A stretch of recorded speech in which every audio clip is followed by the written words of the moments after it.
Good morning student. बाका उन्नयन में आपकी स्वागत है। मैं शत्रुपा दास, यूएचएस कोला सर। आज हम लोग पढ़ेंगे class 12 physics chapter 4 moving charge and magnetism, और टॉपिक का नाम है Lorentz force. Dutch physicist Hendrik Lorentz, इन्होंने जो 1902 में जिनको नोबेल प्राइज भी मिला था, तो इन्होंने फर्स्ट ऑब्जर्व किए कि अगर एक इलेक्ट्रिक फील्ड और मैग्नेटिक फील्ड में एक चार्ज रहे और वो चार्ज मोशन में रहे, तो उस चार्ज पर दो तरीके के फोर्स लगते हैं, एक इलेक्ट्रिक फोर्स और एक मैग्नेटिक फोर्स, और दोनों को मिलाकर कहते हैं लोरेंज फोर्स। तो अगर एक इलेक्ट्रिक फोर्स है, इलेक्ट्रिक फील्ड है E,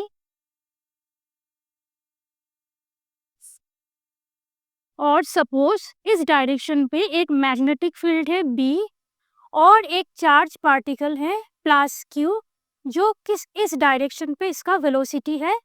ये इलेक्ट्रिक फील्ड और मैग्नेटिक फील्ड दोनों फील्ड में ही है। तो प्लस Q चार्ज पर जो फोर्स अप्लाइड होगा, total force, that is Q E vector plus Q into V vector cross V vector. ये टोटल जो फोर्स है इसको कहते हैं लोरेंज फोर्स। तो यहाँ इलेक्ट्रिक फील्ड के वजह से जो फोर्स होता है, यानी कि Q E वेक्टर, इसको कहते हैं इलेक्ट्रिक फोर्स, और मैग्नेटिक फील्ड की वजह से चार्ज पर जो फोर्स लगता है Q V vector cross B vector, इसे कहते हैं मैग्नेटिक फोर्स। तो आज हम लोग फोकस करेंगे मैग्नेटिक फोर्स पर। तो मैग्नेटिक फोर्स क्या है? Q V vector cross B vector. अब V और B के क्रॉस प्रोडक्ट है, तो इसका मैग्नीट्यूड क्या होगा? Q V B sine theta, जहां पर थीटा क्या है? V वेक्टर और B वेक्टर के बीच पे एंगल। सपोज ये है मैग्नेटिक फील्ड B वेक्टर, और ये है चार्ज पार्टिकल प्लस Q, जो कि कुछ इस डायरेक्शन में है, जिसका वेलोसिटी है V वेक्टर। अब V और B के बीच पे जो एंगल है ये है थीटा। तो फोर्स का मैग्नीट्यूड आएगा Q V B sign theta, और फोर्स एक वेक्टर है, तो इसका डायरेक्शन है n कैप। इसका डायरेक्शन हम लोग आगे जाकर देखेंगे। तो फोर्स का जो मैग्नीट्यूड है वो किस पर डिपेंड करते हैं? Q charge of the particle, V velocity of the charge particle, B जो बाहर से मैग्नेटिक फील्ड अप्लाई किया गया है, और साइन थीटा या थीटा जो कि है वेलोसिटी और मैग्नेटिक फील्ड के बीच में एंगल। अब एन कैप को समझते हैं, यानी कि मैग्नेटिक फील्ड का डायरेक्शन क्या होगा। देखिए एफ क्या है? V और B के क्रॉस प्रोडक्ट। क्रॉस प्रोडक्ट में क्या होता है? V और B जिस प्लेन में रहते हैं, एफ होगा उस प्लेन के साथ परपेंडिकुलर। यहाँ देखिए V और B दोनों इस बोट के प्लेन में है, यानी कि एफ क्या होगा? इस बोट के साथ परपेंडिकुलर, या तो बाहर की तरफ या तो अंदर की तरफ, या तो out of the plane of the board, या तो into the plane of the board. अब इसमें से कौन होगा इसको देखते हैं। V क्रॉस B, यानी कि V से रोटेशन स्टार्ट होगा B के तरफ, V से रोटेशन स्टार्ट होगा B के तरफ। तो देखिए ये जो रोटेशन है ये क्लॉकवाइज है। क्लॉकवाइज रोटेशन यानी कि अंदर के तरफ होगा फोर्स, बोट के पीछे बनेगा फोर्स। तो मैग्नेटिक फोर्स क्या होगा? Into the plane of the board. Magnetic force होगा इस डायरेक्शन पर, ठीक है। अगर मैग्नेटिक फील्ड ये है और चार्ज पार्टिकल प्लस Q इस डायरेक्शन पर है, V वेलोसिटी लेकर इस डायरेक्शन की तरफ जा रहे हैं, तब मैग्नेटिक फोर्स किस डायरेक्शन पर होगा? V cross B। V से रोटेशन स्टार्ट होगा B के तरफ, तो ये रोटेशन देखिए एंटी क्लॉकवाइज है। एंटी क्लॉकवाइज रोटेशन मतलब प्लेन के साथ परपेंडिकुलर और प्लेन के सामने बनेगा, out of the plane of the board, ठीक है। तो यहाँ होगा मैग्नेटिक फोर्स का जो डायरेक्शन है वो होगा प्लेन के सामने, इस डायरेक्शन बनेगा मैग्नेटिक फोर्स, और यहाँ होगा अंदर की तरफ या प्लेन के पीछे। ठीक है, अब यहाँ पर 4 डायग्राम है, इन चारों डायग्राम को समझते हैं। पहले देखिए, ये है मैग्नेटिक फील्ड B, ये है चार्ज पार्टिकल की वेलोसिटी v, दोनों के बीच में एंगल है थीटा। अब v और b इस प्लेन में है, इस प्लेन में है, तो v और b के क्रॉस प्रोडक्ट यानी कि फोर्स होगा इस प्लेन के साथ परपेंडिकुलर, इस प्लेन के साथ परपेंडिकुलर। अब ये प्लेन की सामने रहेगा, ये पीछे रहेगा, इसको देखते हैं। v क्रॉस b, v से रोटेशन स्टार्ट होगा b के तरफ, तो ये रोटेशन क्या है, ये एंटी क्लॉकवाइज है। एंटी क्लॉकवाइज रोटेशन यानी कि मैग्नेटिक फोर्स होगा प्लेन के सामने, तो ये होगा मैग्नेटिक फोर्स का डायरेक्शन, ये होगा मैग्नेटिक फोर्स का डायरेक्शन। ठीक है, यहाँ पर देखते हैं, यहाँ पर देखिए, ये है मैग्नेटिक फील्ड B, ये है चार्ज पार्टिकल की वेलोसिटी v, दोनों के बीच में एंगल है थीटा। v और b किस प्लेन में है, इस प्लेन में, तो v और b के क्रॉस प्रोडक्ट यानी कि फोर्स किस प्लेन में, किस में होगा, इस प्लेन के साथ परपेंडिकुलर एक्सिस में होगा। अब v क्रॉस b, v से रोटेशन स्टार्ट होगा, v से रोटेशन स्टार्ट होगा b के तरफ, तो ये रोटेशन देखिए क्लॉकवाइज है, क्लॉकवाइज यानी कि प्लेन के पीछे बनेगा मैग्नेटिक फोर्स, तो मैग्नेटिक फोर्स होगा प्लेन के पीछे, ये होगा मैग्नेटिक फोर्स। ठीक है, अब ये डायग्राम देखिए, इसमें ये है मैग्नेटिक फील्ड B, ये है चार्ज पार्टिकल के वेलोसिटी v, दोनों के बीच में एंगल है थीटा। अब v और b ये दोनों किस प्लेन में है, इस प्लेन में है, तो v और b के क्रॉस प्रोडक्ट यानी कि फोर्स किस में होगा, इस प्लेन के साथ परपेंडिकुलर एक्सिस, इस प्लेन के साथ परपेंडिकुलर एक्सिस। ठीक है, अब v क्रॉस b, v से रोटेशन स्टार्ट होगा बी के तरफ, तो ये रोटेशन देखिए एंटी क्लॉकवाइज है। एंटी क्लॉकवाइज रोटेशन मतलब प्लेन के सामने बनेगा फोर्स, तो प्लेन के सामने बनेगा, प्लेन के साथ परपेंडिकुलर मैग्नेटिक फोर्स। ठीक है, इस डायग्राम में देखिए, इसमें ये है मैग्नेटिक फील्ड B, यहाँ पर है चार्ज पार्टिकल की वेलोसिटी v, b और v के बीच में एंगल है थीटा, b और v इस प्लेन में है, तो B और V के जो क्रॉस प्रोडक्ट है मैग्नेटिक फोर्स वो क्या होगा, इस प्लेन के साथ परपेंडिकुलर होगा। अब V क्रॉस B लेना है यानी कि V से रोटेशन स्टार्ट होगा B के तरफ, तो ये रोटेशन क्या है, ये रोटेशन है क्लॉकवाइज रोटेशन, तो क्लॉकवाइज रोटेशन यानी कि मैग्नेटिक फोर्स होगा इस प्लेन के पीछे, प्लेन के साथ परपेंडिकुलर और प्लेन के पीछे। ठीक है, अब कुछ स्पेशल केसेस को देखते हैं।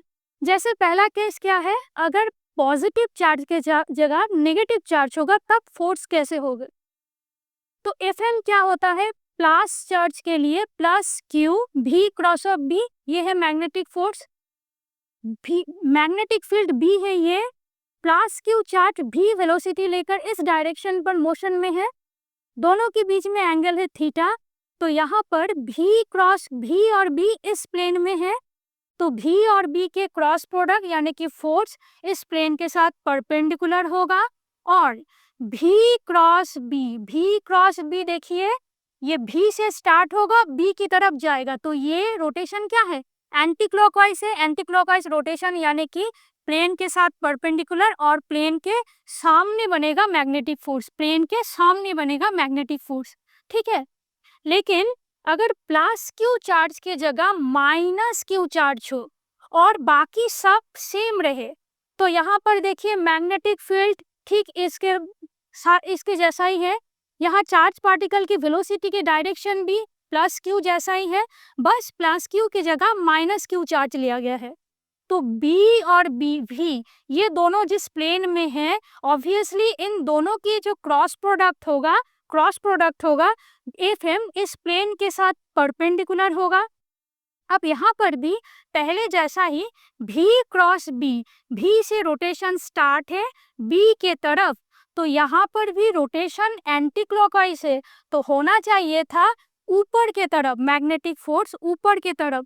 अगर ये पॉजिटिव चार्ज होता तब ये ऊपर की तरफ होता, क्योंकि यहाँ पर माइनस क्यू है तो यहाँ एक माइनस साइन आ जाता है।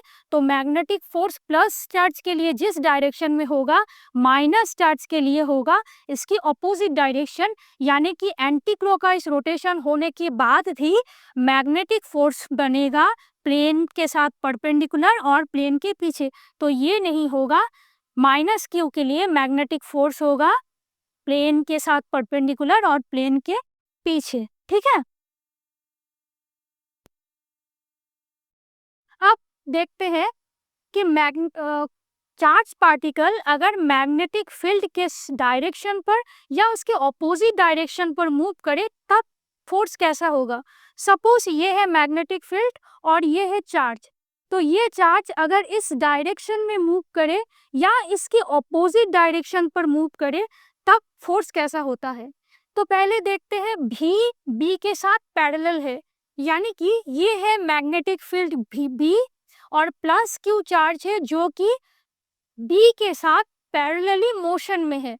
तो अब भी और बी के बीच में एंगल थीटा कितना है, 0 डिग्री है।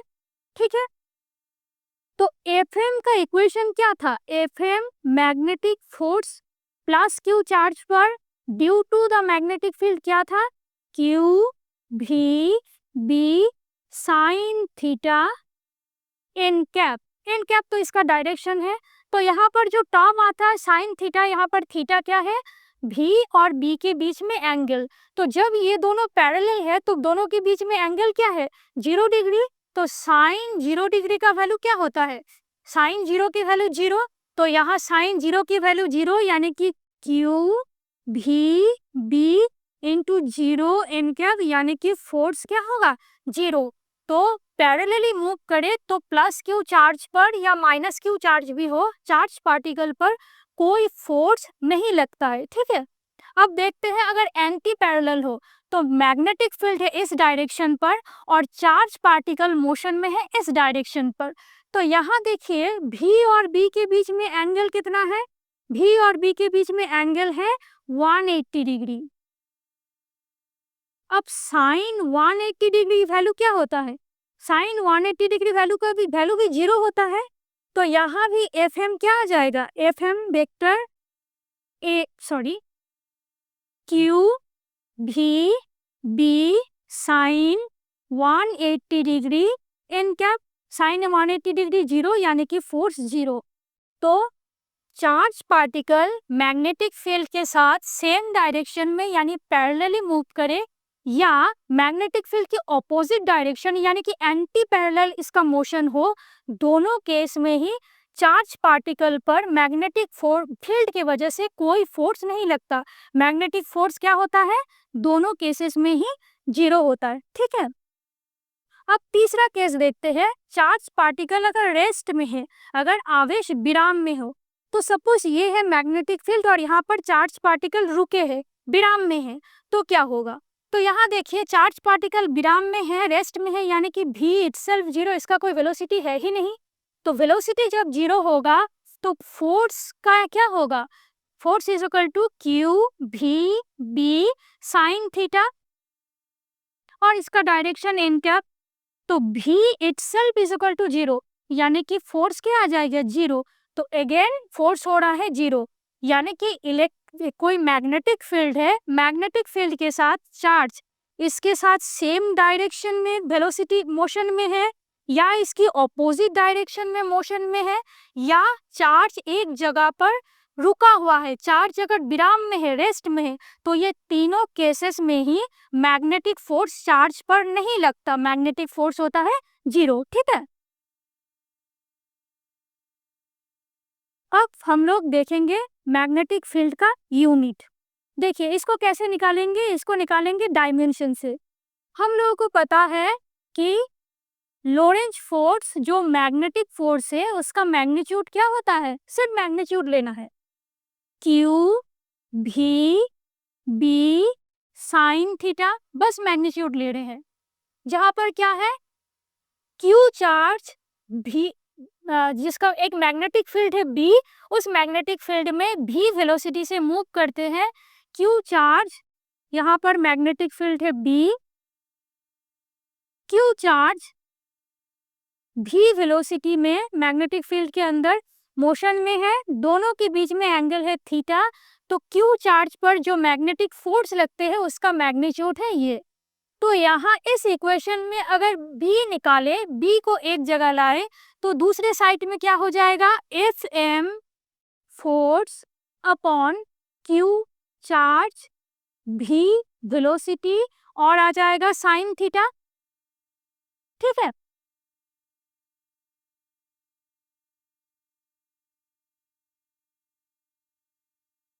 तो अगर डायमेंशनली देखें तो बी का डायमेंशन क्या होगा, बी का डायमेंशन होगा, बी का डायमेंशन क्या होगा, फोर्स एफ एम इसका डायमेंशन अपॉन चार्ज क्यू का डायमेंशन, वेलोसिटी v का डायमेंशन एंड साइन थीटा का डायमेंशन। ठीक है, तो SI unit of magnetic field, B का एसआई यूनिट क्या होगा, फोर्स का एसआई यूनिट यानी कि न्यूटन बटे चार्ज का एसआई यूनिट यानी कि कूलम, वेलोसिटी का एसआई यूनिट मीटर प्रति सेकेंड इनटू साइन थीटा का SI unit, sine theta dimensionless quantity है, इसका कोई एसआई यूनिट नहीं होता, तो यहाँ हम लोग लिखेंगे 1। तो ये जो मीटर प्रति सेकंड है ये ऊपर आएगा, तो क्या होगा, newton second upon coulomb metre. तो मैग्नेटिक फील्ड का एसआई यूनिट क्या हुआ, newton second upon coulomb metre. इसी को ही कहते हैं tesla. Tesla scientist Nikola Tesla के नाम पर मैग्नेटिक फील्ड का एसआई यूनिट का नाम पड़ा, निकोला टेस्ला के नाम पर मैग्नेटिक फील्ड का एसआई यूनिट का नाम पड़ा टेस्ला। ठीक है, इसको कैपिटल टी से लिखते हैं। अब ये जो टेस्ला है ये बहुत लार्ज यूनिट है, तो हम लोग और भी यूनिट इसे यूज करते हैं, जैसे सीजीएस यूनिट, मैग्नेटिक फील्ड का सीजीएस यूनिट होता है गॉस। गॉस के साथ टेस्ला का क्या रिलेशन है, 1 gauss is equal to 10⁻⁻4 tesla, या फिर लिख सकते हैं 1 tesla is equal to 10⁻4 gauss. ठीक है, एक छोटा सा बार मैग्नेट जो हम लोग देखते हैं लेबोरेटरी में, बार मैग्नेट, उसके आसपास जो मैग्नेटिक फील्ड प्रोड्यूस होता है वो होता है लगभग in the order of 10⁻⁻2 Tesla. Bar magnet के लिए होता है 10⁻⁻2 टेस्ला। और अर्थ के सरफेस में अर्थ की जो मैग्नेटिक फील्ड है उसका वैल्यू होता है लगभग 3.6 इंटू 10⁻⁻5 टेस्ला। तो अर्थ की जो मैग्नेटिक फील्ड है वो होता है लगभग 3.6 इंटू 10⁻⁻5 टेस्ला। ठीक है, अच्छा अब एक क्वेश्चन करते हैं। क्या है क्वेश्चन में, यदि चुंबकीय क्षेत्र धनात्मक y अक्ष के समांतर है तथा आवेशित कण धनात्मक x अक्ष के अनुदिश गतिमान है, तो लोरेंज बल किस ओर लगेगा, जबकि गतिमान कण A इलेक्ट्रॉन और B प्रोटॉन है। तो चुंबकीय क्षेत्र मैग्नेटिक फील्ड B किस डायरेक्शन में है, धनात्मक y अक्ष, यानी कि इस डायरेक्शन में है मैग्नेटिक फील्ड B। आवेशित कण धनात्मक x एक्सिस में गतिमान है, तो प्लस x एक्सिस के डायरेक्शन पर है वेलोसिटी v। ठीक है, तो अब इलेक्ट्रॉन और प्रोटॉन पर कितना फोर्स अप्लाइड होगा B की वजह से, ये पूछा गया है। तो देखिए Fm क्या होता है, मैग्नेटिक फोर्स कोई एक चार्ज पर क्या होता है, Q V B sine theta n cap.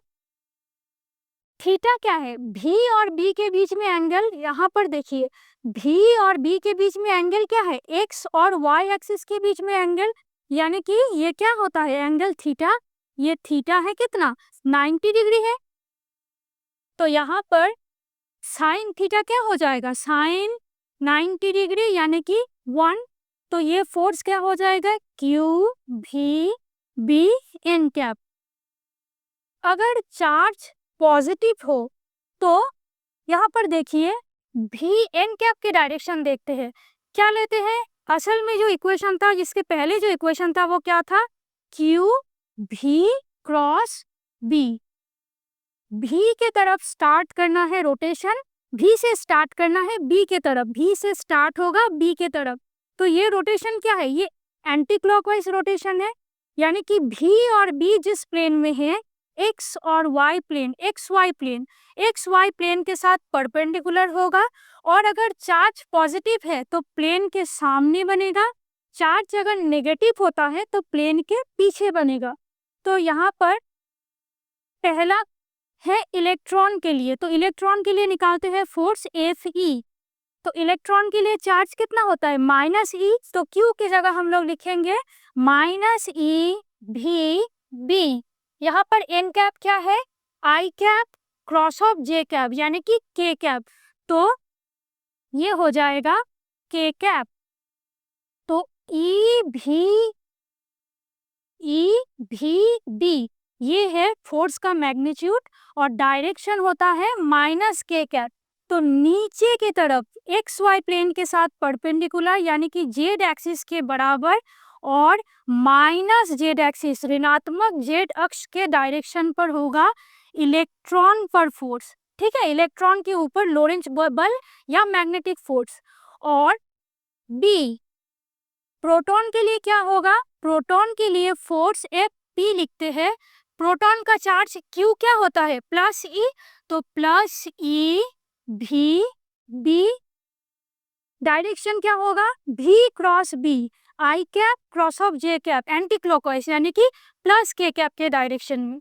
तो ये होगा प्लस के कैप, तो इसका मैग्नीट्यूड है ई भी बी और डायरेक्शन है प्लस के कैप के डायरेक्शन में, यानी कि धनात्मक जेड एक्सिस के डायरेक्शन में होगा प्रोटॉन पर लगे लोरेंज बल। ठीक है, तो आज हम लोग जो पढ़े वो है क्या, लोरेंज फोर्स पर पढ़े और उसका कुछ स्पेशल केस देखे और क्या देखे कि ऐसा यूनिट देखे मैग्नेटिक फील्ड का और एक सवाल किए। तो आज यही तक, अगले क्लास में हम लोग पढ़ेंगे magnetic force on A current carrying conductor. ठीक है, थैंक यू।